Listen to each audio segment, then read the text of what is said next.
Meus irmãos, minhas irmãs, boa noite, mais uma vez a todos presentes.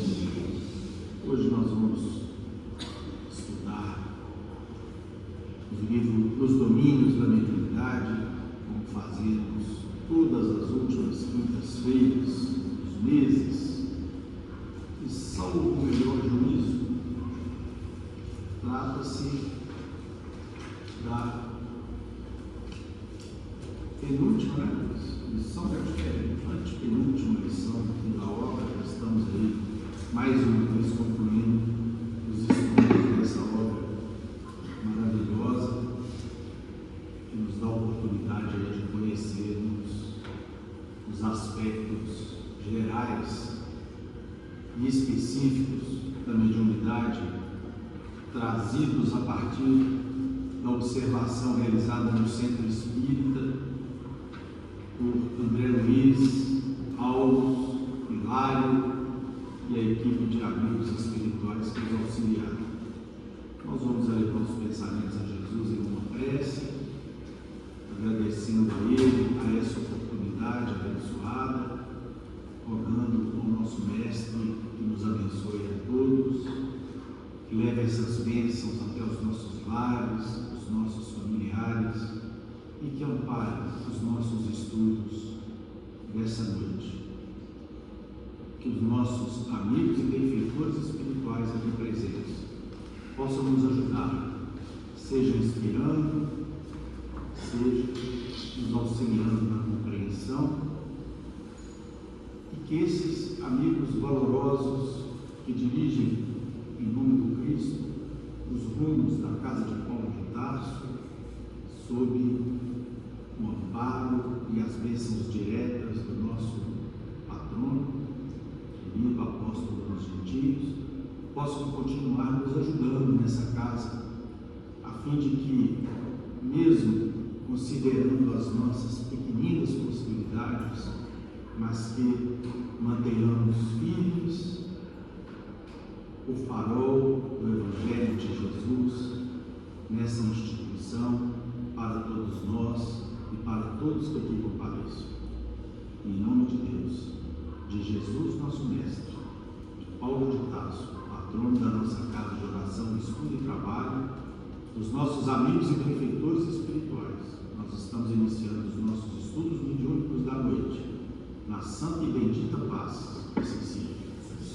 Meus irmãos, minhas irmãs, estamos hoje estudando o capítulo 28, Efeitos Físicos, e eu vou pedir licença a todos para iniciar o nosso estudo a partir da colaboração excepcional do nosso irmão, hoje no mundo espiritual, Martins Peralva, em que ele nos dá uma noção em 3 páginas que ele escreve sobre materialização 1, 2 e 3, aqui no livro Estudando Mediunidade. Eu vou rapidamente ler uma pequena página em que ele trata do assunto, porque essa página vai nos ajudar, porque assim me ajudou, eu acredito que vai ajudar a todos, a compreender o tipo de materialização que ocorreu dentro daquela reunião mediúnica que André Luiz participou. Precisamos sempre focar, compreender que as reuniões de materialização eram mais presentes há décadas atrás, né? Existia muita curiosidade com relação a essas reuniões. Eu me recordo mesmo do meu pai sempre mencionar aqui nos nossos estudos que em diversos locais aqui em Belo Horizonte eram realizados esses encontros mediúnicos, onde se realizavam materializações diversas. E vinham médiuns, inclusive de outros lugares, o que fazia com que os centros espíritas e mesmo os salões onde o fenômeno ocorria enchessem. E aí, durante o nosso estudo, nós vamos ver aqui as razões objetivas e as razões doutrinárias para que a materialização tenha deixado de ser uma atividade mediúnica mais praticada, e hoje nós encontramos muito poucas reuniões nesse sentido, né? Mas eu achei muito interessante o estudo realizado aqui por André Luiz, muito embora já tenha lido essa página aqui algumas vezes. Sejam bem-vindos, boa noite. E André Luiz, Hilário e Alves, com a ajuda de outros irmãos lá, tratam do assunto de maneira bem detalhada. Nós vamos tentar resumir aqui, vou tentar resumir aí em 35, 40 minutos, deixando os 20 minutos aí para o Lucas também nos ajudar, porque ele também fez uma preparação, e depois nós vamos discutir aí a respeito do tema dessa noite. Muito bem, meus irmãos. Eu vou fazer a leitura aqui do Martins Peral, para que vocês possam, então, tanto quanto eu, sinalizarmos que tipo de materialização foi realizada naquela reunião, porque existem dois tipos de materialização, e só um é tratado como uma reunião narrada por André Luiz. Depois de termos, nos capítulos anteriores,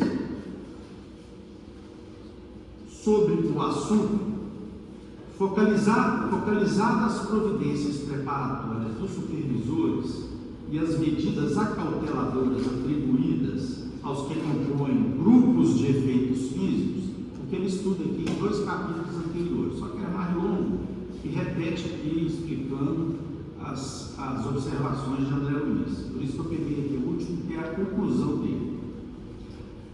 Como se processam as materializações? De uma só maneira ou sujeitas a variações? Há sempre necessidade de médiuns em trânsito, em cabines, a fim de que as entidades se possam corporificar? Aqueles que leram a página do capítulo de André Luiz, vai verificar aqui nos domínios que André Luiz chega com Alves e Hilário num apartamento com um quarto e uma sala. E o médium estava no quarto, como se fosse uma antecâmara. E os demais participantes da reunião, inclusive aqueles que seriam atendidos, que nós vamos ver porquê, estavam na sala contígua. Nós já vimos diversas materializações em que os médios ficam dentro de cabines. Antigamente, tinha uma revista aqui que chamava Revista Manchete, ou Cruzeiro, tinha as duas, eu não sei exatamente qual das duas, e durante algum tempo eles trouxeram fotografias e reportagens de reuniões de materialização, e traziam as fotos que os repórteres que os repórteres faziam, e ali vinham as explicações, e aquilo me impressionou muito, que era o ectoplasma, como nós vamos ver aqui, saindo pela boca, pelo ouvido, pelo nariz, né? Pelos orifícios naturais do corpo, pelos dedos, e aquilo chamava muita atenção. A gente achava muito estranho umas figuras assim, esbranquiçadas, iluminadas com um determinado brilho. Era algo realmente muito diferente. Então diz aqui Martins Peral: as elucidações do assistente Alves respondem às tais perguntas. Que tipo de materialização nós temos? As materializações são variáveis, embora invariáveis sejam os seus fundamentos, tendo em vista a ocorrência em todas elas dos 3 elementos essenciais que possibilitam a realização do fenômeno. Nós vamos ver aqui. Podemos assim dividir as materializações em 2 grupos diferentes. É isso que eu queria chamar a atenção aqui de todos, porque a partir dessa compreensão antecipada, nós vamos entender um pouco melhor lá as narrações, a narrativa lá de André Luiz. A primeira manifestação, letra A: o espírito incorpora o perispírito do médium colocado em transe, que é exatamente o exemplo do nosso estudo dessa noite. O médium é de transe, no caso aqui no quarto dele, e o espírito então incorpora, o espírito protetor, o espírito do médium afasta, e aí então nós vamos ver o que acontece. E letra B, outro tipo de materialização: o espírito organiza o seu corpo exclusivamente com os elementos essenciais das materializações, sem concurso do perispírito do médium. O médium fica lá deitado, cedendo os fluidos, e o espírito, então, que controla o fenômeno, vem e providencia as materializações através da manipulação do ectoplasma. Ok? Continua Peralta. Nas materializações do grupo A, que é aquela em que o espírito incorpora o perispírito do médium, o corpo físico do médium descansa sob as vistas de terceiros, que atestam a sua presença corpórea na cabine. Ou seja, o médium está deitado lá na cabine, lá no caso aqui no quarto dele.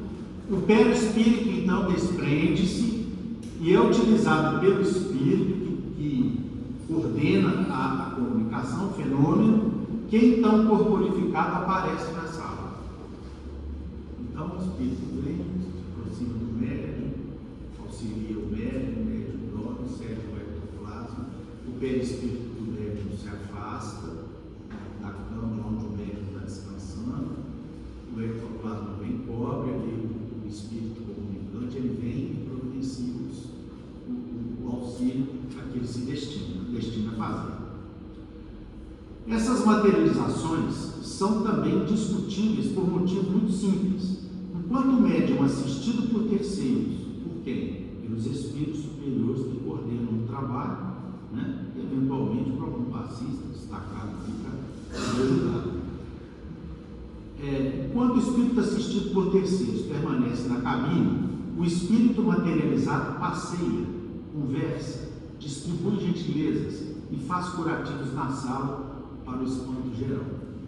Já tivemos oportunidade de presenciar fenômenos dessa ordem. Por necessidade de classificação, daremos a essas materializações a denominação de normais, comuns, vulgares, de fato. Era o tipo de materializações que mais existiam naquele tempo. A participação direta do médium afastado, com o seu perispírito afastado do corpo, né? Cedendo aí os elementos para que o espírito comunicante possa vir e promover a comunicação. A todos, na materialização do grupo B, aí vem outro tipo de materialização que é mencionada aqui por André Luiz num determinado momento, mas não é tratada aqui na nossa obra, mas que André Luiz e o próprio Martins Peralta aqui dão notícia.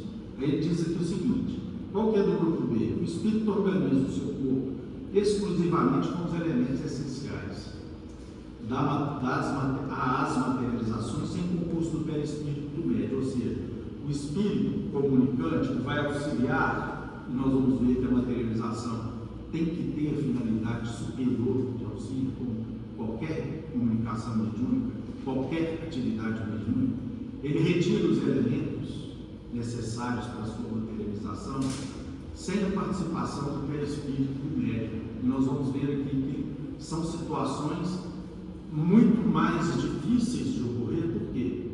Porque os grupos mediúnicos aqui na Terra não estão preparados ainda para esse tipo de comunicação. Nós vamos ver as dificuldades que André Luiz narra aqui para que o fenômeno pudesse acontecer. Tá?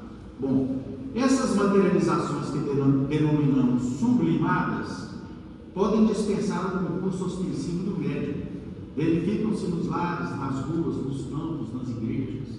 Eu acho que elas até aconteciam na igreja de Antioquia, da Síria, no início da era cristã, quando as vozes falavam e os espíritos mencionavam que essas vozes eram tangidas por cordas vocais que mais pareciam que estavam ali presentes, materializadas, né? Isso só se dá com em situações onde existe um coletivo absolutamente inspirado, uníssono e com objetivos superiores, que é difícil de nós termos aqui. Nem mesmo nas reuniões espíritas aí, vamos dizer assim, que existem médiuns já preparados, já experientes, já com muito tempo de experiência. Até mesmo nessas reuniões existem dificuldades em razão da heterogeneidade do ambiente, da psicosfera reinante no lugar. Terminando aqui essa explicação inicial de Martins Peralta, vamos concluir. Embora o ectoplasma não apareça aos olhos daqueles que testemunham, ele existe. e se associa aos dois outros restantes elementos, as energias dos planos superiores e os recursos tomados da própria natureza. Alguém o está fornecendo de forma sutil e que transcende a nossa capacidade de percepção. Então, no primeiro fenômeno, nós vamos ver logo aquela massa espessa que o ectoplasma, que o médium cede, né, através do seu ectoplasma. Não acontece aqui, mas, no entanto, há a materialização à vista de todos por parte do Espírito comunicante. O próprio Espírito, por si mesmo, com concursos supervisores espirituais, que são entidades especializadas, leva a efeito a sublime composição dos três referidos elementos mencionados no capítulo anterior. E aí o Martins Peralta conclui aqui uma coisa muito interessante, uma informação muito interessante quando ele trouxe essa obra. Nos Estados Unidos, presentemente, se realizam sob as vistas maravilhadas de dezenas e centenas de pessoas materializações dessa natureza, sem o concurso ostensivo de médiuns. Em outras palavras, sem necessidade de médium em transe. No deslumbrante cenário da natureza, em pleno campo, os mortos se tornam visíveis. Corporificam-se inteiramente, apresentam a mesma forma da encarnação anterior e conversam amistosamente com os presentes, deixando-lhes, ao se despedirem, mensagens de esperança na eterna vida, tais como retratos e frases consoladoras. E veja que interessante que ele relembra aqui. Um novo Pentecostes, mais sublime e impressionante, se verifica na atualidade. Em Jerusalém, a multidão observa extasiada, como se viesse do céu, um som como um vento impetuoso encher toda a casa onde estavam os discípulos, os quais, ante a surpresa de inúmeros forasteiros, ficaram cheios do Espírito Santo e passaram a falar em outras línguas. Nos dias presentes, com reais possibilidades de intensificação no futuro, temos o maravilhoso Pentecostes na presença corpórea dos amigos que nos antecederam na longa viagem, numa afirmação inconteste de que, efetivamente, não podíamos suportar há 20 séculos as maravilhas que o Divino Amigo tinha para nos dizer e mostrar. Então, essa obra aqui é muito importante para o estudo do livro dos Domínios da Mediunidade, pessoal, né? E aí a gente precisa sempre ter isso em mente. Bom, nós vamos então aqui verificar, eu vou alternar aqui leitura de alguns pedaços, porque são 6 ou 7 páginas, e vou comentar outros tantos pedaços.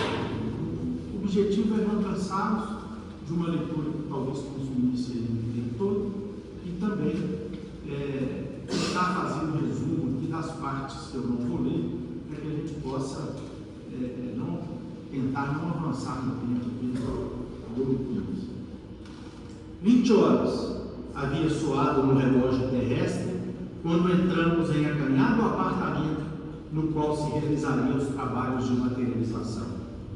Tanto Hilário quanto eu não desejávamos terminar a semana de estudos sem observar algum serviço dessa natureza em companhia do assistente. De outra feita, acompanháramos a experiência dessa ordem, assinalando em registro de nossas impressões. Está no livro Os Missionários da Luz. Lá também ele fala sobre a materialização e dá um enfoque assim, mais científico, vamos dizer assim, com informações químicas, biológicas, físicas. E com o tempo que não daria, eu não trouxe essas informações para vocês, porque André Luiz preferiu relatar os fatos e a explicação daqueles fatos que ele presenciou junto do Hilário e que ele trouxe aqui para nós nessa obra.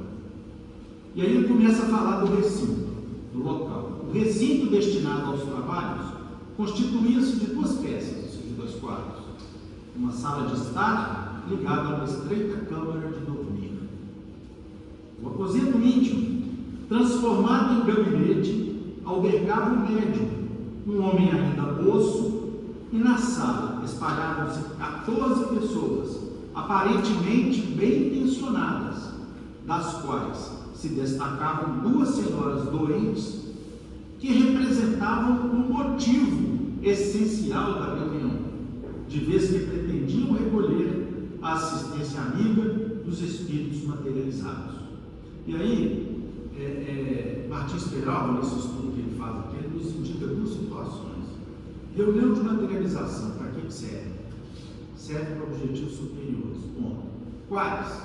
Tratamento e cura, quando isso é possível se fazer através desse tipo de fenômeno mediúnico. Ou outro motivo, estudo científico sério a respeito da existência dos espíritos no mundo, né? Isso foi feito por William Crookes dentro de um laboratório na Inglaterra. Materializou o espírito e ele estudou o espírito.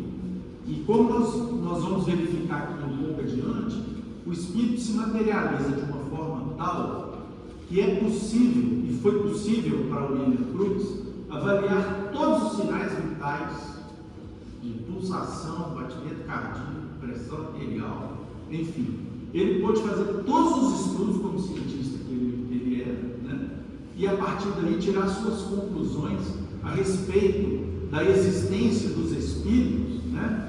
Houve interrogatório, houve conversa, o espírito ficou vários dias dentro do laboratório, junto com o William Crookes, e ao final o William Crookes escreveu um tratado dizendo que não apenas ele, em algum livro sobre isso, em que ele não apenas atestava a realidade do fenômeno espírita, mas como ele também tinha se tornado espírita. E aí os cientistas, seus colegas de academia da Inglaterra, ao verem as conclusões a que chegou o William Crookes, disseram que ele estava doido, que ele tinha pirado a cabeça, né? E não levaram em consideração no pedido que eles mesmos fizeram a ele para que estudassem os fenômenos que estavam ocorrendo na Europa, em especial na França, né? Fenômenos esses que outro sábio participou, estudou e nos trouxe a obra codificada, que foi Allan Kardec, a partir da descoberta da existência do mundo espiritual, dos espíritos e a naturalidade e a normalidade da continuidade da vida em outro plano da existência, né? Bom, e aí então, vocês, a partir dessa primeira leitura, nós vamos ver que a vista geral lá era o médium dentro do seu quarto, 14 pessoas, entre elas 2 senhoras que estavam doentes e que queriam tratar. Então, o ponto fundamental disso aí, o objetivo da reunião era sério.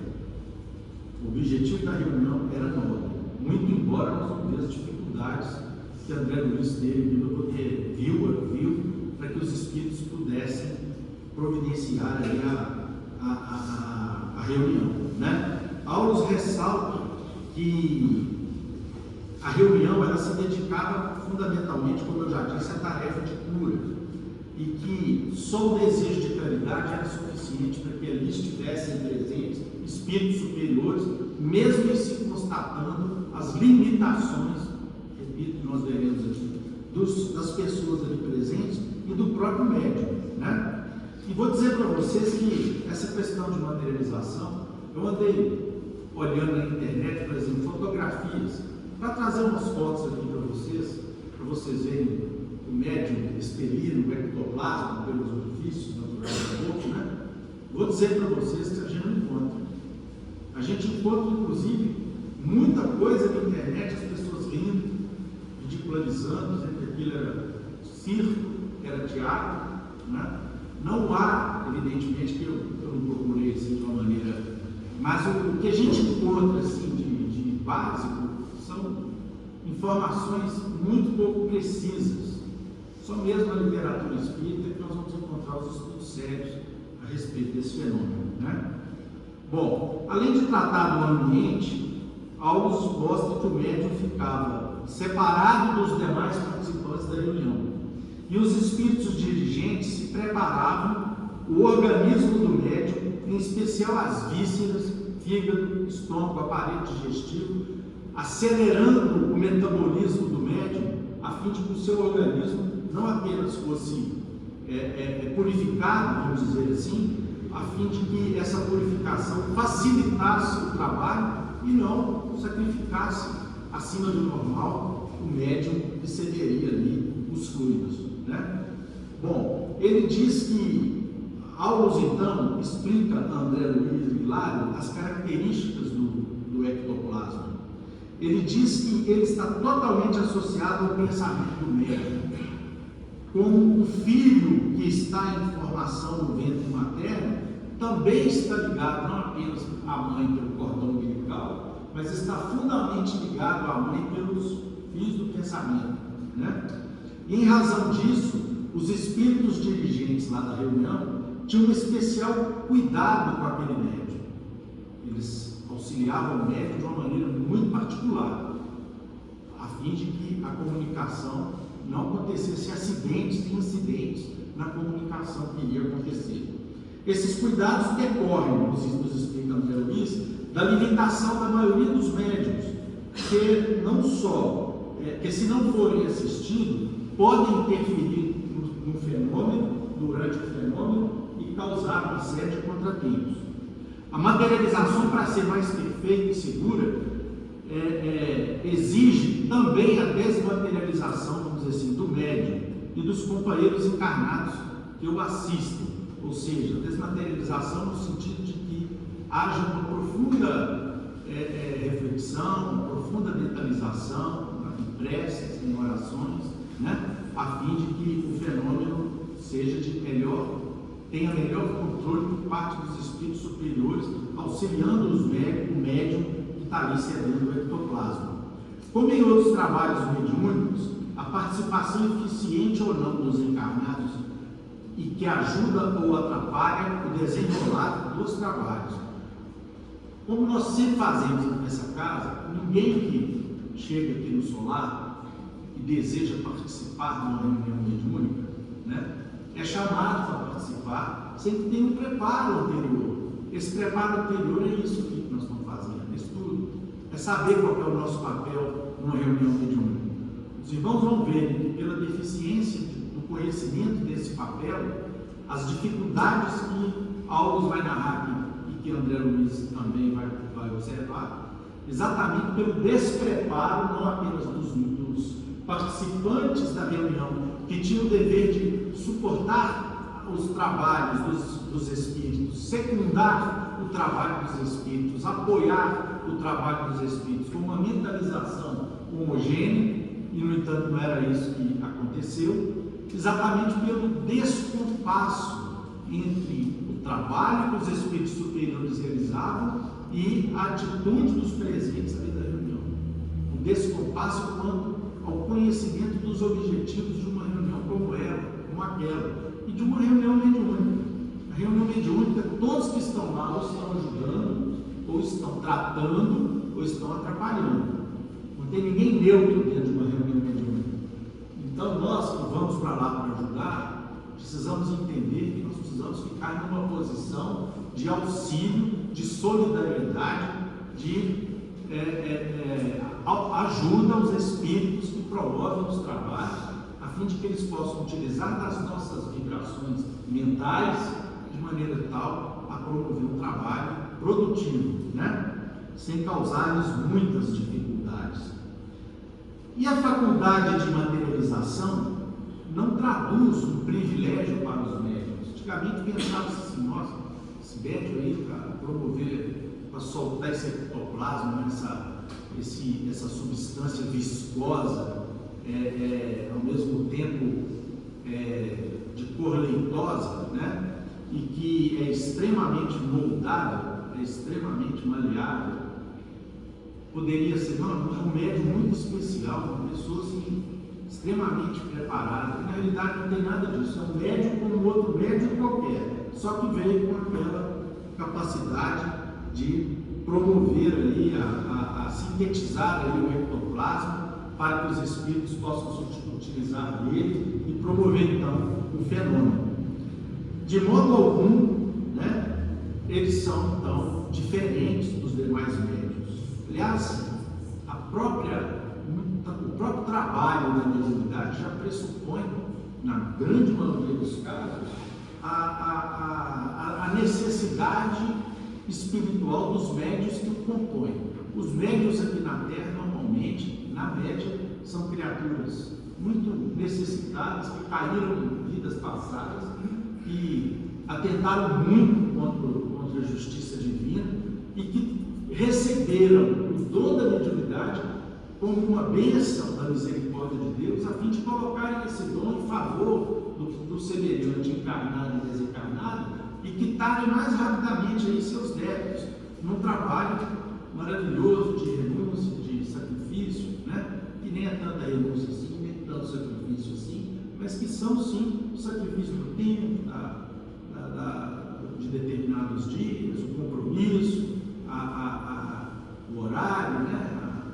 A correção de conduta, o compromisso com o trabalho, tudo isso ali é como forma de nós eliminarmos um passado muitas vezes bastante delituoso. A força da materialização, a força materializante é como uma outra mediunidade qualquer, né? Porém específica naquele médium. Ela em si é neutra, da mesma forma que a mediunidade é neutra, né? Todos nós possuímos. Vale o discurso, inclusive, no livro dos médiuns, onde nós temos a questão 226, feita por Kardec, o Espírito da Verdade, que ele pergunta: o desenvolvimento da mediunidade guarda relação com o desenvolvimento moral dos médiuns? E os espíritos respondem: não. A faculdade propriamente dita se radica no organismo, independe do moral. O mesmo, porém, não se dá com o seu uso, que pode ser bom ou mal, conforme as qualidades do médium. Então, toda mediunidade é uma potencialidade, é uma energia neutra, que nós vamos usar para o bem ou para o mal, ou não vamos usar, né? Se desistirmos, se desertarmos ali no trabalho. Assim sendo, se o médium estiver possuído de interesses inferiores e os participantes do grupo estiverem com propósitos malsãos, poderão perturbar os trabalhos. Isso é a conclusão que August estava ali dizendo a André Luiz e Hilário. Nessa situação, a espiritualidade superior terá muito mais dificuldade em sustentar a rigidez ambiental da reunião. É como ocorre em qualquer reunião mediúnica. Então nós vamos ver aqui agora, meus irmãos, que no livro que André Luiz narra com que se processou a reunião. Inicialmente, os espíritos vieram e fizeram uma higienização do local. Interessante que eles usam protoplasma. Vai por lá procurar o que é protoplasma, né? E nós vamos aqui então verificar que o protoplasma é uma substância viva que constitui o interior das células, formando um meio onde todas as reações metabólicas ocorrem. É uma mistura de elementos químicos essenciais como água, proteína, lipídios, carboidratos, sais minerais, etc. Para que essas substâncias possam estar presentes junto com o ectoplasma, é preciso que o ambiente esteja minimamente asseado, vamos dizer assim, do ponto de vista espiritual. Então os espíritos promoviam descargas de íons elétricos.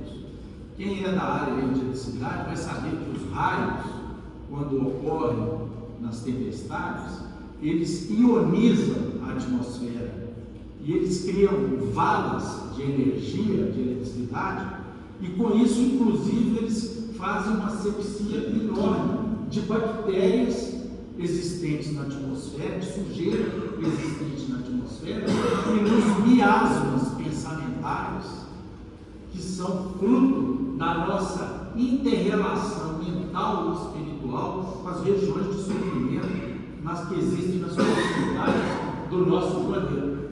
Então, isso significa dizer que o ambiente às vezes fica tão carregado que é preciso descarga elétrica para que ele possa se tornar mais respirável, né?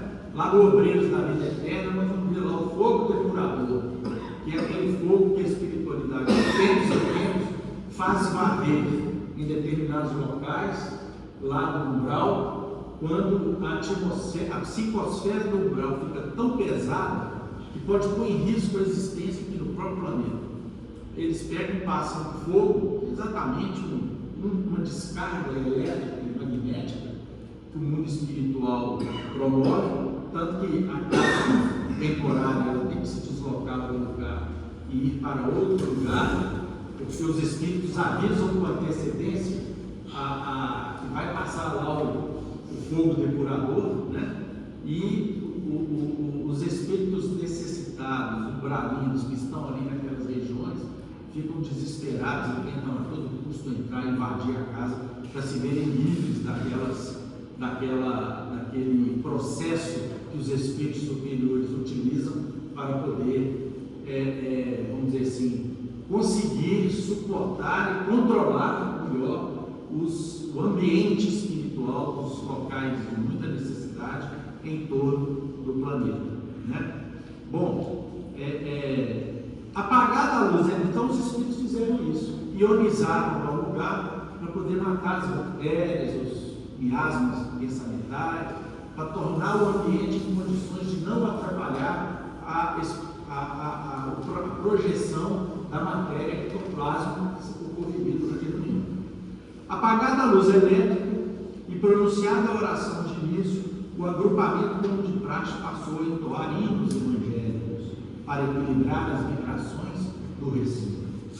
Colaboradores desencarnados extraíam forças de pessoas e coisas da sala, inclusive da natureza em derredor, que, casadas aos elementos de nossa esfera, faziam da câmara mediúnica precioso e complicado laboratório.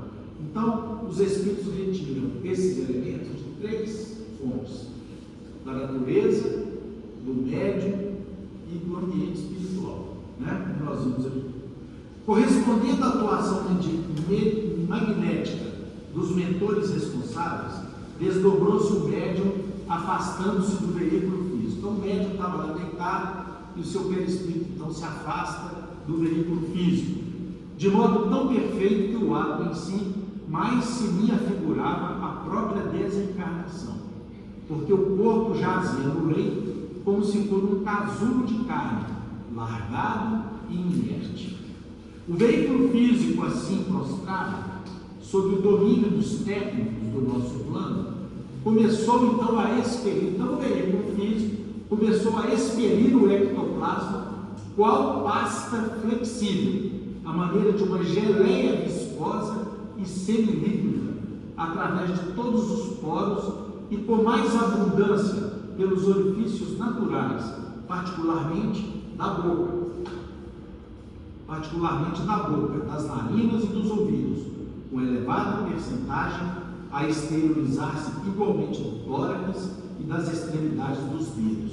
A substância caracterizada por um cheiro especialíssimo que não conseguíamos descrever escorria em movimentos reptilianos, acumulando-se na parte inferior do organismo medianímico, onde apresentava o aspecto de grande massa protoplásmica viva e tremulante. Então, essa massa protoplásmica, aquilo que eu li aqui há pouco para vocês, é um meio líquido, meio aquoso, meio cheio de proteínas, lipídios, enzimas, ácidos, sais minerais, etc., e onde a célula ali trabalha internamente e dá vida à própria célula, né? Então era isso que André Luiz enxergava ali naquele ambiente. E esse líquido vistoso que ele narra aí, ia se acumulando em torno do médium, né? E à medida que as orações iam acontecendo. Bom, os espíritos então nos narram que essa força materializante é como as outras manipuladas em nossas tarefas de intercâmbio. Como disse, independe do caráter e das qualidades morais dos médiuns, né? Até lá, utilizar-nos dessas possibilidades como quem aproveita um fruto ainda verde, em circunstâncias especiais da vida, suportando, porém, o assédio de 1000 surpresas desagradáveis ao recolhê-lo, de vez que, em experiências como esta, submetemos-nos a certas interferências mediúnicas indesejáveis, tanto quanto as influências menos edificantes de companheiros encarnados, francamente inaptos para o serviço dessa espécie. Hilário, que escutava atencioso a lição, ponderou ainda: imaginemos que o médium esteja possuído de interesses inferiores, seja em matéria de afetividade mal conduzida, de ambição desregrada, ou de pontos de vista pessoais nos diversos departamentos das paixões comuns. E depois da alegação reticenciosa, indagou: nessa posição poderá influir nos fenômenos em estudo? Sem dúvida alguma, disse ao responder a pergunta de Kardec. E nós vamos ver, meus irmãos, que à medida em que saía aquele elemento, né, o ectoplasma, esse ectoplasma que saía claro, líquido, pastoso, mas de consistência mais esbranquiçada, e no momento em que ele saía da câmara que o médium estava, porque o médium, a partir daí, ele é abraçado pelo espírito de uma enfermeira que iria se dedicar ao tratamento de todos os necessitados, em especial 2 senhoras que estavam ali presentes. No momento em que o espírito abraçava o médium, acontecia 2 fenômenos. Primeiro, eu vou resumir aqui para vocês. Primeiro, o espírito do médium, espírito do médium, tanto distanciado dele, ele conservava a sua consciência, porém, ele não deveria interferir no trabalho que seria realizado pelo espírito superior que estava conduzindo-o até abraçado com ele, e esse espírito superior se materializava através da emanação e da cobertura que o ectoplasma fazia naquela entidade, naquele espírito. E isso naquela reunião acontecia com muita dificuldade, exatamente por causa do ambiente que André Luiz narrou ali entre os componentes do grupo mediúnico. Primeiro, as dificuldades do médium, mas superadas as dificuldades do médium, porque os espíritos superiores estavam ali amparando o médium, deitado em sua cama, e conta-nos André Luiz, inclusive, que eles revestiram o médium de uma roupagem, vamos dizer assim, de uma roupagem fluídica, a fim de proteger o perispírito do médium das emanações conflitantes que existiriam no lugar e facilitar a manutenção dos fluidos protoplásmicos que iriam auxiliar o espírito da enfermeira que iria promover o tratamento. Mas conta-nos André Luiz que à medida em que o médium, abraçado pelo espírito, se afastava daquele ambiente, que era o seu quarto, né? Em que ele estava ali mais amparado pelos espíritos, e começava a circular na sala onde estavam os participantes da reunião, ele era imediatamente bombardeado por vibrações extremamente díspares, né, daqueles presentes ali, de pessoas curiosas, de pessoas que estavam ali fazendo solicitações para cura de parentes, que estavam ali com o pensamento variando, com os pensamentos que não definitivamente estavam representando ali vamos dizer, a capacidade que cada um tinha de não compreender na essência o objetivo fundamental daquela reunião mediúnica, e ali fazer perguntas sem noção nenhuma, sem um interesse mais elevado, estabelecendo dúvidas, estabelecendo incompreensões, o que dificultava a ação dos espíritos e que dificultava a ação do espírito que conduzia o perispírito do médium envolto no ectoplasma. E diz ainda que o ectoplasma ele escureceu, e o espírito daquela enfermeira de vez em quando voltava ao quarto, tipo assim, se reenergizava novamente e voltava para a tarefa, promovendo ali o trabalho que ela fora chamada para promover, né?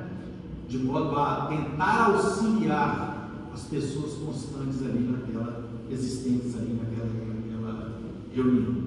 No fim dos trabalhos de cura, o objetivo fundamental da reunião, os trabalhadores espirituais tomaram uma porção de forças materializadas do médium e afastaram-se para trazer em seguida algumas flores que foram distribuídas. O que os espíritos fizeram? Para ver se melhorava o ambiente ali presente, eles recolheram uma porção de ectoplasma e foram na natureza recolher umas flores e elementos para poder materializar flores ali, para poder entregar para as pessoas presentes, encarnadas, presentes na reunião, para que elas pudessem então achar aquilo bonito, todo mundo acha bonito uma flor, etc. E é interessante que André Luiz narra os próprios espíritos que materializavam essas flores para que eles pudessem fazer isso, e eles faziam moldando a matéria do ectoplasma, que é extremamente plástica, né? Ela se molda pela força do pensamento dos espíritos superiores, né? Ali no caso. Os dedos eram também pequenas frações, as falanges dos dedos, do polegar, eram materializadas para que os espíritos pudessem materializar aquelas rosas ali, aquelas flores, e entregar para cada um dos presentes. E com isso ali, eles melhoravam um pouco as vibrações no ambiente em que eles se encontravam, tentando sossegar um pouco aqueles que ali estavam. Ou seja, o ectoplasma então é um elemento sutil que pode ser moldado pelos espíritos, né? No caso, o espírito que condensou o ectoplasma em forma dos dedos polegares para moldar as energias, ele fazia essa tarefa sempre ao final da reunião com esse objetivo de melhorar ali aquele ambiente, né? Aulus constrói um belíssimo ensinamento que antecipa situações que só agora a ciência consegue descobrir. Assim que o fenômeno, a reunião caminhava para o final, o Aulus vira então para André Luiz Hilário e diz o seguinte: as cidadelas atômicas, explicando o fenômeno da materialização e desmaterialização. E vejam que interessante, essa obra me parece que é da década de 40. Olha o que naquele tempo Aulus já dizia, e vocês vão perceber como que só agora a ciência está podendo chegar a essas conclusões. E a ciência já está assustando com determinadas conclusões da obra de André Luiz, especialmente no terreno das ondas, das energias, das células, dos pensamentos, né? do magnetismo, descobrindo situações que estão ali no livro, na sua obra Missionários da Luz, que só foram descobertas a partir da criação dos chamados aceleradores de partículas, que foram construídos especialmente na Europa, para poder chegar à chamada antimatéria, coisa que está explicada por André Luiz, pelos espíritos de André Luiz, na década de 40, quando nem se falava nisso, ainda na física, né? Olha que interessante. As cidadelas atômicas não são fortalezas maciças, qual acontece na esfera espiritual, ou seja, o átomo, ele não é a última partícula divisível da matéria, nem aqui no mundo encarnado e nem no universo. O espaço que existe em todas as formas e através dele, os elementos se interpenetram, ou seja, os elementos da matéria, eles podem se condensar e formar uma mesa como essa, formar o nosso corpo, como podem também virar energia e dispersar no universo, né? Chegará um dia em que a ciência dos homens poderá reintegrar as unidades dos átomos, fazer uma matéria visível, nas suas constituições atômicas, com a mesma segurança dentro da qual vai aprendendo a desintegrá-los. Então, o homem primeiro está aprendendo a desintegrar o átomo, né? Infelizmente, fizemos até uma bomba a partir da desintegração do átomo. Mas também está chegando um dia que nós vamos aprender a reintegrar esse átomo. E aí a gente lembra de quê? Aquele filme Jornada nas Estrelas, não sei se alguém assistiu, tem lá um mecanismo de teletransporte. O jeito é desmaterializado e é materializado em outro lugar lá na frente. Tudo bem que isso ainda é ficção científica, mas a ficção científica precede a descoberta da ciência. E na década de 40, os espíritos já informaram o seguinte: olha, a questão de materializar ou desmaterializar o corpo é só submeter a matéria a determinadas condições. Como nós aqui estamos encarnados, nós vamos precisar de fazer com equipamentos aquilo que os espíritos fazem através da força magnética do pensamento elevado, né? Bom, finalizado isso, né, essas explicações, nós vamos ver então a reunião se encerrar e André Luiz trazer para nós aí essa experiência interessante dessa reunião de materialização e, repito, sempre cumpre o objetivo superior da cura. E finalizando, por que essas reuniões caíram em desuso? Primeiro, porque as reuniões, os fenômenos mediúnicos, eles precisam contribuir, né, para promover o progresso da humanidade. O que é mais eficiente para promover o progresso da humanidade? Fenômeno pode até nos extasiar em determinado momento, mas que igual fogo fato, cria aquela surpresa, aquela admiração, mas depois acaba, ou o fenômeno dos efeitos inteligentes reproduzidos pelas mentes e pelos corações brilhantes dos sábios do mundo espiritual que nos trouxeram essas obras e que, reproduzindo o Evangelho de Jesus, estão nos ensinando a pensar melhor para podermos viver melhor e promovermos o nosso progresso intelectual e moral através da leitura edificante que as obras psicografadas, ditadas pelos Espíritos, nos têm proporcionado, não pela mediunidade de efeitos físicos, mas pelas mediunidades de efeito inteligente, que é a mediunidade que fez com que essas obras aqui pudessem intervir, expressando a palavra dos sábios do mundo espiritual que auxiliam Cristo no seu projeto de transformação do mundo. A transformação precisa vir para nós não pela observação de efeitos maravilhosos, que só impressionam os sentidos e depois acabam. A transformação tem que vir de dentro para fora, da compreensão, da modificação das nossas vidas, da nossa reforma íntima, né? E a mediunidade contribui para isso, porque a mediunidade ela tem a sua finalidade de fazer com que nós pratiquemos a caridade em prol do nosso semelhante que sofre, influências espirituais traduzidas nas mais diversas psicopatias da mente, causadas pelos espíritos, né? E que auxiliam a todos nós a promover uma profunda reflexão quanto à obra divina e quanto aos ensinos de Jesus traduzidos no seu Evangelho.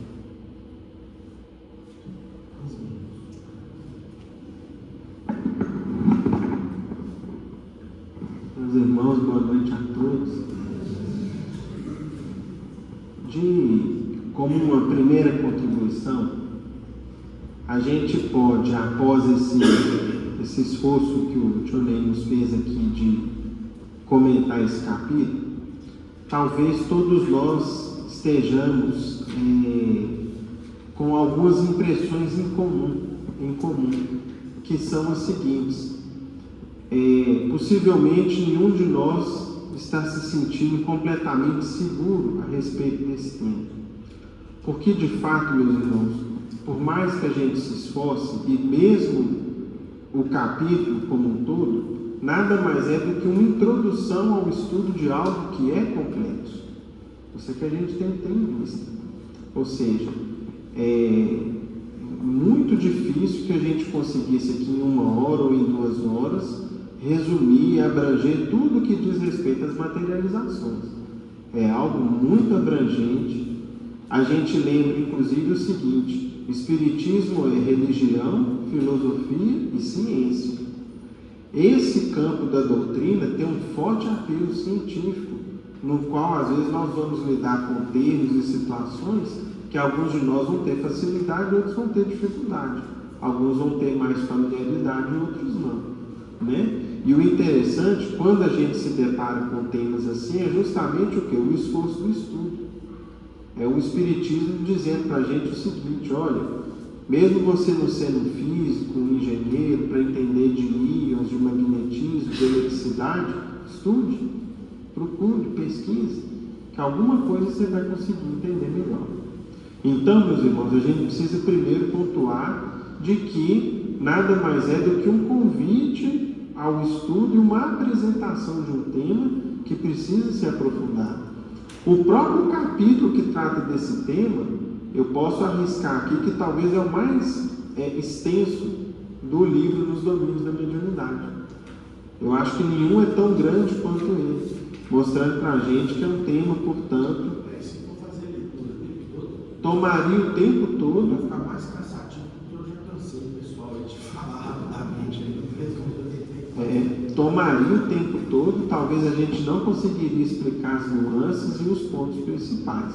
Então vamos lá, para casa para nós todos, darmos uma lida com calma depois no capítulo em casa, somando as explicações que nós trouxemos, a gente vai então entender um pouco melhor. Em segundo, meus amigos, quando a gente fala de materializações, materialização, desmaterialização, não sei se os irmãos se lembraram, mas nós temos um episódio no Evangelho fantástico que aconteceu exatamente isso, a chamada transfiguração do Tabor. O que acontece na transfiguração do Tabor? Jesus se desmaterializa e se expressa um pouco da grandeza espiritual dele, porque ele era uma luz resplandecente na presença de, se eu não me engano, João, Pedro e Tiago. Se você lembra, esses são eles mesmo? Pois é, na presença de Pedro, Tiago e João, e do lado de Jesus se materializam dois espíritos, Elias de um lado e Moisés de outro. Está na Bíblia. Então vejam que não é um tema trazido ou uma inovação espírita, pelo contrário, é uma realidade presente na natureza. Os pães que se materializaram, o maná que materializava no deserto, aí nós vamos lá no Velho Testamento. O vinho, que é uma transubstanciação da matéria, ou seja, a matéria muda a sua característica. Ou seja, você pegar. Desculpa. A gente pegar uma água e transformar em vinho, né? Então a gente vê, meus irmãos, que agora, como que o Cristo explicava isso na época? Não tinha a menor condição, né? Se para explicar a reencarnação ele não foi bem sucedido, Nicodemos não entendeu, imagina explicar materialização, desmaterialização, transubstanciação da matéria. São assuntos que viriam depois com o tempo, né? Mas existem. No tempo do Cristo eles já ocorreram e ficou o registro para nós todos. Vamos lá. Nós temos aqui, para a gente ajudar a todos no entendimento, lá no livro do Sr. Martins Peralta, no capítulo 42, uma explicação básica dele que é útil para nós todos. Ele vai falar assim, materialização é o fenômeno pelo qual os espíritos se corporificam, tornando-se visíveis a quantos estiverem no local das sessões. Não é preciso ser médium para ver um espírito materializado. Materializando-se, corporificando-se, pode um espírito ser visto, sentido e tocado.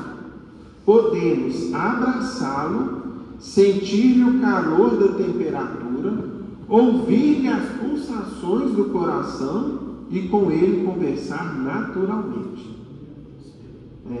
Então vejam que interessante. E eu vou tentar aqui ler para a gente um pouquinho da experiência de Arnaldo Rocha e do próprio Martins Peralta. Muito legal, que está aqui na biografia do Chico. Muito interessante. Você já leu, você deve estar lembrando aí, né, Giovana? Então, meus irmãos, é o seguinte, é igual Jesus. E no Evangelho tem esse exemplo? Quem que duvidou que Jesus estava vivo? Tomé.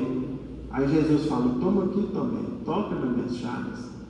Aí Tomé pegou a mão do Cristo e viu a chaga, né, a ferida do cravo da cruz. Olha que interessante, meus amigos, está também no Evangelho.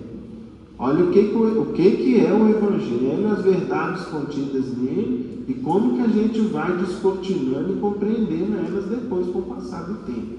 Então, materializar, a gente não precisa ter mediunidade de evidência. Todo mundo aqui ia ver, porque a gente vê com os olhos da matéria. É uma matéria que se forma, concreta. Recobre o espírito, o perispírito, e ele torna-se material, sólido, mesmo que em caráter transitório. Tá? Aí vem Martins Peralta e explica o seguinte: A aparição é o fenômeno pelo qual o espírito é visto apenas por quem tiver evidência. A materialização é um fenômeno objetivo e a aparição é um fenômeno subjetivo. Há, portanto, fundamental diferença entre uma e outra. Então vejam que interessante, meus amigos. Essa explicação básica de Martins Peral, ela é de grande validade para a gente, né? Bom, o capítulo tem muitos outros pontos interessantes. Só que, como o nosso tempo é escasso, nós vamos compartilhar aqui com os irmãos, e aí a gente se lembra, para a casa da gente ler com calma, estudar, pesquisar o capítulo 28. Lição de casa para todo mundo, hoje, amanhã, assim que possível, até para não cair no esquecimento, tá? Mas vamos lá. Nós temos uma obra biográfica do Chico, que é uma obra foi uma organização da União Espírita Mineira, chamado Chico Xavier Mandato de Amor. Não, e a opinião de Emmanuel aqui sobre materializações vai na linha do que o tio Ney falou aqui nos últimos momentos da participação dele. Como que Emmanuel, por assim dizer, chega, agora, isso, nós vamos ver aqui, como que Emmanuel... participar das manifestações de efeitos inteligentes. Exato, não, Emmanuel vai... É muito interessante, vamos lá. Eu vou começar descrevendo o que aconteceu com Arnaldo Rocha. Para quem não está familiarizado, meus amigos, Arnaldo Rocha, ele é marido de uma autora espírita muito querida no nosso meio espírita, que é o espírito de Meimei, que dita mensagens, poesias belíssimas para nós. Era uma alma feminina muito espiritualizada. E Arnaldo Rocha tornou-se muito amigo do Chico e era uma das pessoas do ciclo próximo do Chico. Olha o que aconteceu com ele, nós vamos ver. Ele diz o seguinte: há fatos, questões e ocorrências que me deixam perplexo. Há uma planificação no mundo dos espíritos para determinadas tarefas a serem executadas no plano físico que, por vezes, acredito tratar-se de casualidade que se encaixa. Vejamos, por exemplo. Alguns amigos conversavam em casa de André. Falava-se sobre materializações de espíritos, tratamentos, cirurgias e aplicação de elementos espirituais em enfermos físicos. Veio-lhe a ideia de consultar o Chico sobre se ele desejava prestar-se a uma experiência de materialização. O bondoso amigo, com o espírito de renúncia e abnegação que lhe é próprio, concordou. No dia marcado, cuidados tomados, conscientizados das responsabilidades, oramos e aguardamos os resultados, que foram simplesmente além da nossa expectativa. Nas primeiras sessões, nossos amigos da vida maior que se materializavam eram opacos, como nós mesmos. Ou seja, nós estamos aqui, meus irmãos, na segunda hipótese tratada por Martins Peral. Não era o perispírito do médium que se materializava fora da câmara íntima, e sim espíritos superiores que se materializavam. Então, de início, eles tinham uma aparência mais opaca. Depois, caros leitores, ficavam lindos de se ver, completamente, feericamente iluminados. Então, eles começaram a ostentar uma luminosidade impressionante. Alguns apresentavam um tom azul celeste, outros azul anil. A iluminação vinha de dentro deles, como se cada um possuísse milhares de lâmpadas, numa maravilhosa luminescência. Registramos a cor dos cabelos e das roupas. Às vezes, cada qual apresentava um timbre, estilo, modulação e musicalidade totalmente peculiares na voz. Até hoje, tantos anos já passados, lamento de não ter uma filmadora para eternizar aqueles momentos. Entretanto, tínhamos conosco um artista, o Joaquim Alves, da FEESP, Federação Espírita de São Paulo, que executou belíssimos trabalhos de desenhos de algumas aparições, de Alvina, Meimei e Emmanuel. Então, teve um dos presentes que depois desenhou como que os espíritos se materializaram. e publicou os desenhos. Nessa obra aqui constam as ilustrações. É difícil para mim classificar a mais bela reunião presenciada, mas a materialização da minha mãe, Maria José de São Domingos Ramalho Rocha, deixou-me grandes marcas de emoção. E aí ele vai dizer que eu vou pular um pouco, mas eu vou falar aqui, que quando ele vai descrever a materialização de Meimei, vejam só. Uma noite sentimos um delicioso perfume. Intimamente achei que era o mesmo que Meimei costumava usar. Surpreendi-me quando percebi que o corredor ia se iluminando aos poucos, como se alguém caminhasse por ele segurando uma lanterna. Subitamente a luminosidade extinguiu-se. Momentos depois a sala iluminou-se novamente. No centro dela havia como uma estátua em luz. Um véu cobria-lhe o rosto. Que véu que é esse? Está descrito aqui no capítulo 28. É uma espécie de um manto ectoplásmico de proteção para o espírito. E aí, meus irmãos, vejam que interessante como que a ficção traz elementos da realidade que depois se ligam. Em desenho animado, como é que normalmente representa um fantasma no espírito? Não é um lençol branco que sai voando com o olhinho? Os espíritos materializados se apresentam com um véu, que é uma espécie de uma armadura ectoplásmica, para preservá-los. Isso é interessantíssimo, né? À medida que a gente vai estudando o Espiritismo, a gente vai vendo as correspondências da ficção com fatos que a doutrina depois esclarece. Igual quando a gente estuda sobre vampiros, por exemplo, né? Que eram uma figura mitológica e a gente vê que eles existem na qualidade de espíritos. Pois bem, aí ele continua descrevendo o seguinte: um véu cobria-lhe o rosto. Ergueu ambos os braços e elegantemente, etereamente, o retirou, passando as mãos pela cabeça, fazendo cair uma cascata de lindos cabelos pretos até a cintura. Era Meimei. Olhou-me, cumprimentou-me, dirigiu-se até onde eu estava sentado. Sua roupagem era de um tecido leve e transparente. Estava linda e donairosa. Levantei-me para abraçá-la e senti o bater do seu coração espiritual. Beijamos-nos fraternalmente e ela acariciou meu rosto, brincou com minhas orelhas como não podia deixar de ser. Devia ser uma brincadeira, uma mania que eles tinham, né? Ao elogiar sua beleza, a fragrância que ela emanava, a elegância dos trajes, em sua tênue feminilidade, ela me disse: ora, meu Meimei. Um tratava o outro por Meimei, né?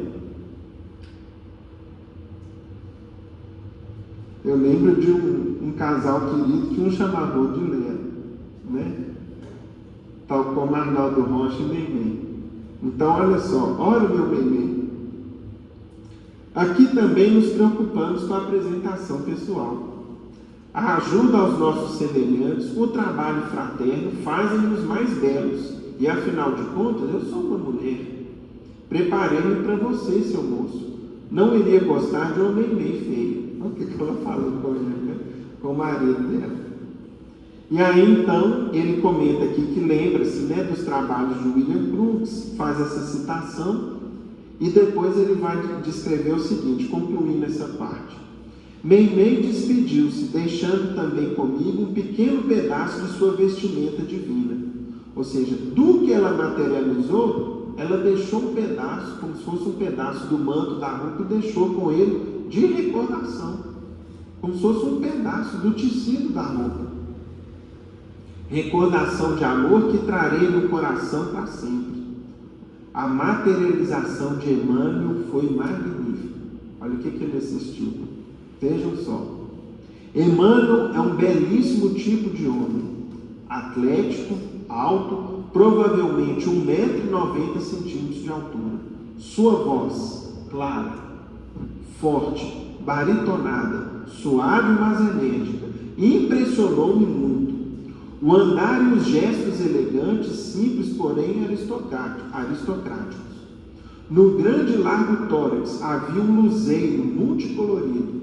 Na mão direita, erguida, trazia uma tocha luminescente, e sua presença sempre irradiava paz, harmonia, beleza e felicidade. Então essas são as descrições de Arnaldo Rocha, que chegou a ver, né, além de Meimei abraçada, recebeu um beijo dela e um pedaço do tecido da roupa, viu Emmanuel materializado, né? E aí, meus irmãos, eu vou pedir licença para me usar mais 5 minutinhos do tempo, e em seguida a gente franqueia a palavra. Agora eu vou contar o que Martins Peralva deixou registrado para a gente, terminando aqui minha participação. Materializações 1. O episódio a que estávamos presentes ocorreu no começo da década de 50. O médium conhecido Peixotinho, de Macaé, no Rio de Janeiro, estivera em Belo Horizonte e em outras cidades mineiras para realizar, com objetivo curativo, magníficas sessões de materialização. Vejam o objetivo aqui, que era cura, assistência. Chico Xavier e outros companheiros animaram-se frente ao maravilhoso fenômeno e, utilizando suas próprias faculdades de efeitos físicos, promoveram algumas sessões. Espíritos altamente iluminados e alguns menos materializaram-se, conversaram conosco.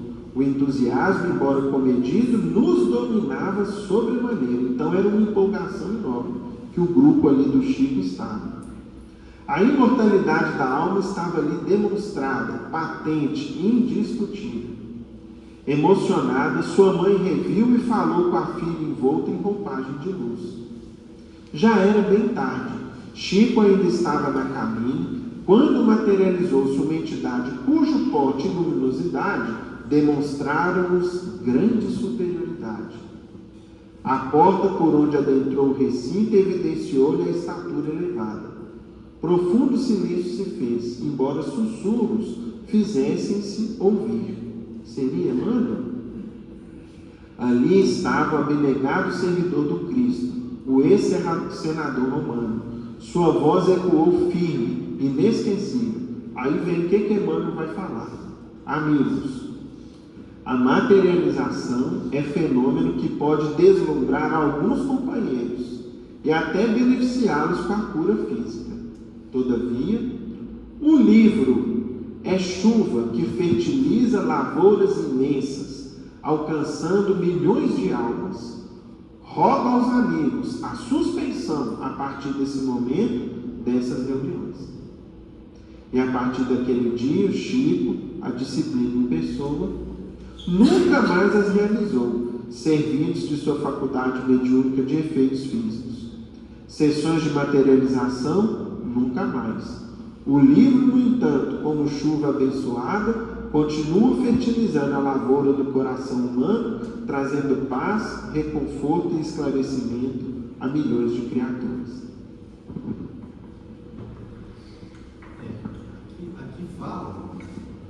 Aqui fala o seguinte, que quando o médium estava incorporado, o seu perispírito distanciado do corpo que estava lá em cima da cama, e os espíritos estavam ali auxiliando o médium deitado, né?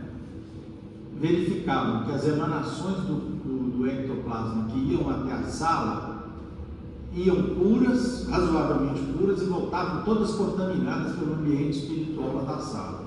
E o Garcês, que era o espírito que estava ali à frente daqueles trabalhos, respondendo a aulas, disse: olha, nós aqui não vamos conseguir uma manifestação mediúnica no formato aqui que o Sublime do Chico verificou. Ele disse: não vamos conseguir. E chamou o Aulus e pediu o Aulus para parar o médium.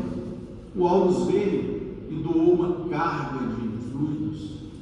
E os espíritos vieram então e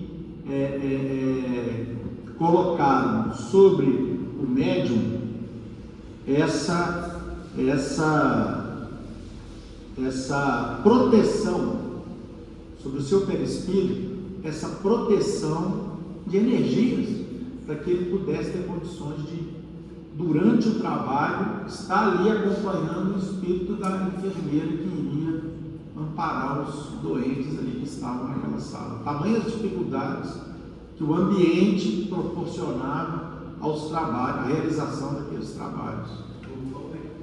Roupão ectoplasma. Os amigos envolveram no extenso roupão ectoplasma e a enfermeira uniu-se a ele, comandando-lhe os movimentos. O médium, não obstante ausente do corpo carnal, achava-se controlado pela benfeitora à maneira de um médium psicofônico, diferenciando apenas pela roupagem singular, estruturada com apetrechos ectoplásmicos imprescindíveis à permanência dele no recinto. Senão ele não ia conseguir ficar na sala, ia despertar, ia atrapalhar a reunião, onde explodiam pensamentos perturbados e inquietantes. A palavra está franca, meus irmãos, temos uns minutos aí para a gente conversar.